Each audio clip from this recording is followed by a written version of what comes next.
এটা কি আসলে জুলাইয়ের আকাঙ্ক্ষা, নাকি জুলাইয়ের সাথে বেইমানি, না জুলাইকে ব্যবসা, কোনটা বলবো? কেন এই কথা বলতেছি সেটা আগে শুনেন।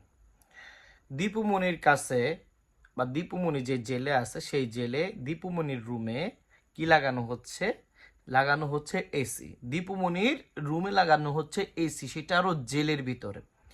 এইটা তো গেছে একটা। আরও একটা জিনিস আপনাকে ইনফর্ম করি, সালমান এফ রহমানের কাছে আছে ফোন। আর কোন ফোন? আইফোন। সে আইফোন দিয়ে সে সবসময় মিটিং করতেছে, যোগাযোগ করতেছে। এটি আমার কথা না, এখন আপনি বলতে পারেন আমার কথা, বলতে পারেন এটি একটি শুনেছি কথা। শুনেছি কথা থেকে বলতেছি আমি আপনাদেরকে। সো মূল কথায় আসেন, যদি এমনটাই হয়, যদি এমনটাই হওয়ার উচিত ছিল, তাহলে জেলে রাখার কি দরকার? ছাইরা দেন না, গরুগুলোরা ছাইরা দেন, গরুগুলো ঠুসি দিয়ে মাকে মেরে ফেলাক। জালিয়াতি করার, হ্যাঁ? দীপুমণির জেলখানায় যদি সুখের জন্য হইতো তাহলে সবাই জেলখানায় পাঠাই দেন, আমারও পাঠাই দেন বেটারা। এটাই তো কইতে হবে মানুষে, তো তার কিছু কর নাই। দীপুমণির কাছে এসি লাগাই দিতেছেন, রুমে এসি লাগাই দিতেছেন, সালমানের রহমানরে ফোন দিতেছেন, আর কি বাকি আছে?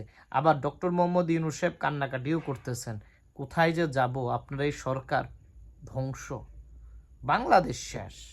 এই শেষ বাংলাদেশকে আর কখনো জাগানো সম্ভব না। আল্লাহ হাফেজ।